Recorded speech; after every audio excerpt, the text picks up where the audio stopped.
Namah Shivaya, Namah Shivaya, Har Har Bole, Namah Shivaya, Namah Shivaya, Namah Shivaya, Har Har Bole, Namah Shivaya, Gangadharai Shiva Gangadharai, Har Har Bole, Namah Shivaya, Gangadharai Shiva Gangadharai, Har Har Bole, Namah Shivaya, Namah Shivaya, Namah Shivaya, Har Har Bole, Namah Shivaya, Jatadharai Shiva Jatadharai, Har Har Bole, Namah Shivaya, Jatadharai Shiva Jatadharai, Har Har Bole, Namah Shivaya, Namah Shivaya, Namah Shivaya, Har Har Bole, Namah Shivaya, Vishveshwarai Shiva Vishveshwarai, Har Har Bole, Namah Shivaya, Namah Shivaya, Namah Shivaya, Har Har Bole, Namah Shivaya, Har Har Bole, Namah Shivaya. Welcome again to Mandir. The Mandir without a wall, without a ceiling, the Mandir of the Murtis of art, water, fire, air and space. The Mandir of Moksha and liberation. God's nature. God manifesting himself in nature, consciousness. So we have the life element, the efficient cause, and the material cause, which are the 5 elements. And we're looking at it, we're taking it in through our 5 senses, seeing, hearing, touching, smelling, and tasting. And that would have become our mind, and it goes into the brain. And then we intelligently respond, because we don't want to react. Reacting is an impromptu thing coming from the mind. That's why, as human beings, we have this intelligence. So then, and the Abhiman is there, where, the Abhiman is necessary, because when Abhiman is used for God's work, that driving force, it is so nice. This morning, I want to welcome you, and here's a beautiful bird that is flying around. Oh, so nice. Isn't that so nice there? Okay. Well, we want to energize ourselves, divine power energizing, and, to see the birds, and hear how peaceful that bird is. Okay. And the water is shimmering a bit. Isn't this all beautiful, that when we can go into a natural state of meditation by hearing the sounds and seeing nature in all its beauty. Oh, look at this. The little geeslings, the birds, the geeslings, they're getting bigger. Here they are. So beautiful, aren't they? And they're so friendly now, because they are among human beings and they know that they're safe. Okay. Anyway, I just want to sing today because it's a beautiful day, and I just want to sing, because singing is a form of prayer. Ganga mein nahi, Jamuna mein nahi, महलों में नहीं, कुटियों में नहीं, जहाँ याद करो भगवान वहीं, जहाँ याद करो भगवान वहीं. गंगा में नहीं, जमुना में नहीं, महलों में नहीं, कुटियों में नहीं, जहाँ याद करो भगवान वहीं, जहाँ याद करो भगवान वहीं. पाताल गगन जल में थल में, मुस्काता हुआ निकले फल है, मंदिर में नहीं तीर्थों में नहीं, मंदिर में नहीं तीर्थों में नहीं, गीता में नहीं वेदों में नहीं, जहाँ याद करो भगवान वहीं, जहाँ याद करो भगवान वहीं।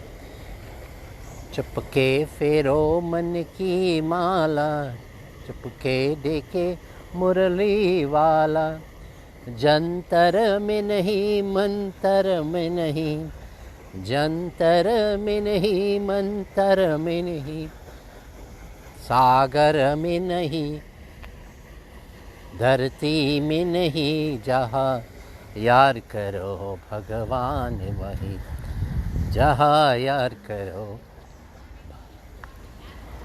भगवान वहीं, जहाँ याद करो भगवान वहीं। Om Om.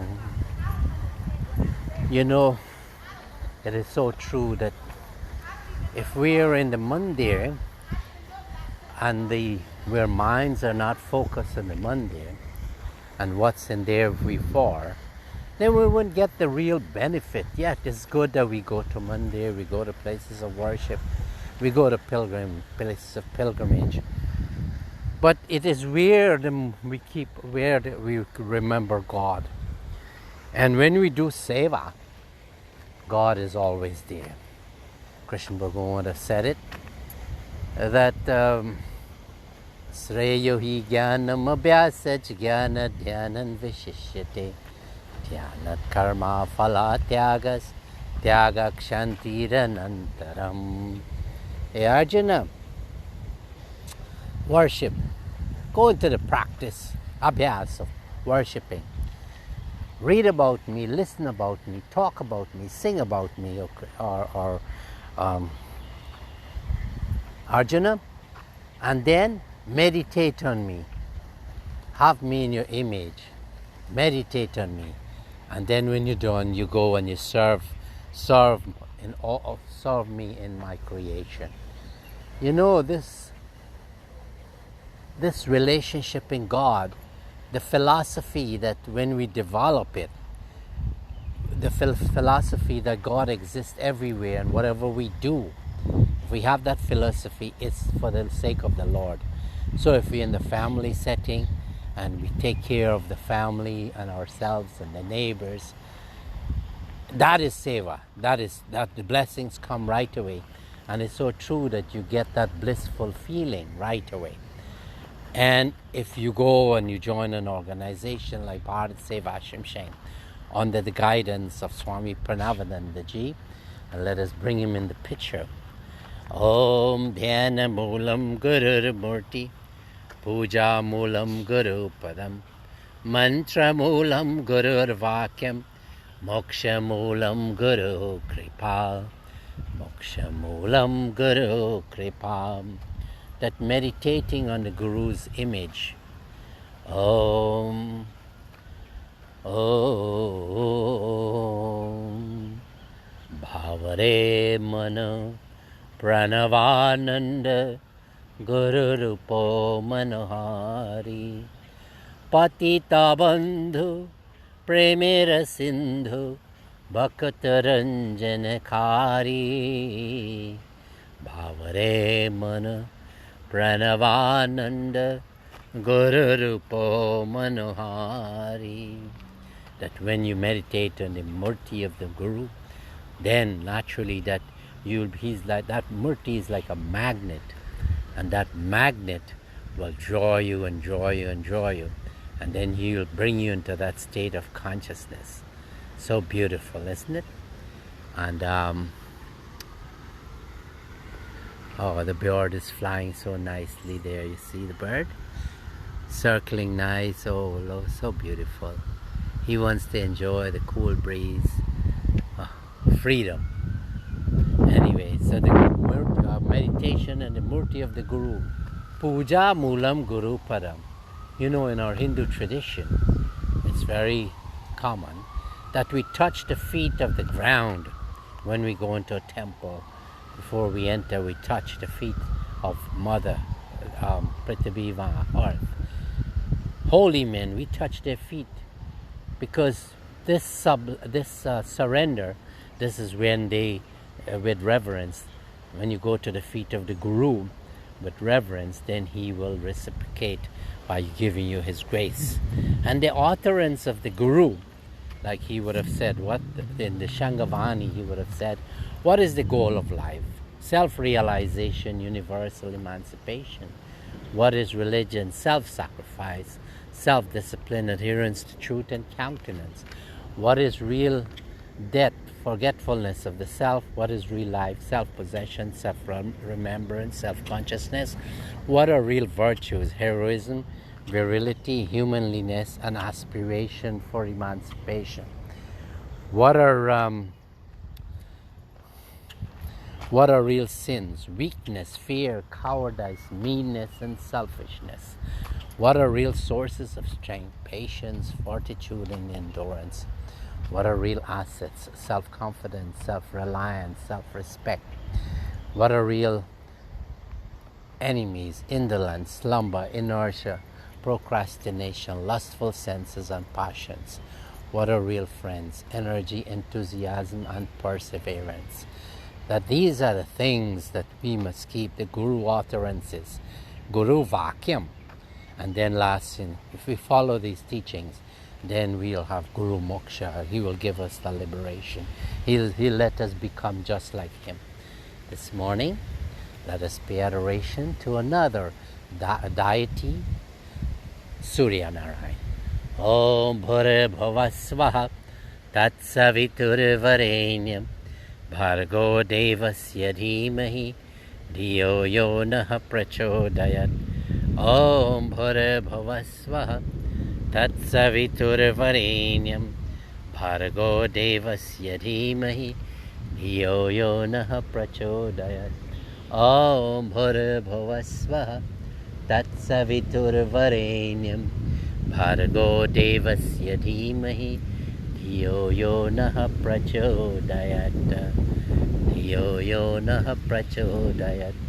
And we could see we have Surya Narayan, and now we look at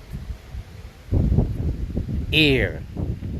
Look at the air that's blowing the trees. How beautiful this is, right? And that's so beautiful. So we have all nature here, God in the form of nature. So we worship in our Hindu tradition. So this Dhyana Moolam Guru Murti, Puja Moolam Guru Padam, Mantra Moolam Guru Vakya, Moksha Moolam Guru Kripa. That these are the things that we should have in our mind daily, and then you'll see transformation. You know, doing the work of BHARAT SEVASHRAM, serving the Guru, because he would said, me, my ashram, and my spiritual power are one and the same. You serve one, you serve the rest. So now we having this Guyana Sevashram, I mentioned it, and also India, Nepal, all over where ashrams are, BHARAT Sevashram, Seva is going on. COVID in India, COVID in Trinidad, work is going on there, COVID in Guyana. Our ashram has become a center for vaccination in Guyana. And we're working there, and we want to make that ashram expanded, continue the work of Swami Purnanandaji and Swami Vidyanandaji. These are monks that were able to create disciples. You know, they said that if you want to say that you're a successful Swamiji in an organizational BHARAT Sevashram, then you would have to be able to create Swamijis. We cannot build ashrams and don't have Swamijis to run them. It is a dangerous thing, because what happened, that will create a lot of tension. But when you create monks, then you can create ashrams, Swamijis, because they will be the inspiration. They'll be the magnet that will come and take care of the ashram. Swami Vidyanandaji, Swami Purnanandaji, they are all masters of this, and they learn it all, and they're getting the power from Swami Pranavanandaji. Manifestation of consciousness, incarnation of Lord Shiva. So this ashram, BHARAT Sevashram, oh, I love it so much. It is all I think about is how can I serve through the ashram, BHARAT, SEVASHRAM. So this morning, let us all do a little kind of short inhalation, a short kind of developing the power for meditation. So we chanting Om, and then we be breathing and then chant Om. But I want you to focus on the silence after we chant the Om. So we start with the belly, deep down in the belly, and bring the air up, and that will automatically cause Om. As the M sound is when we close the lips and the sound stops, and then we have that moment of silence, a few seconds of silence. Let's try it. Breathe in. Om.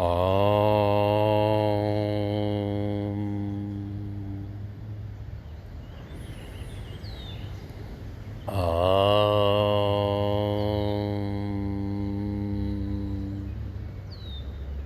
Breathe in. Om.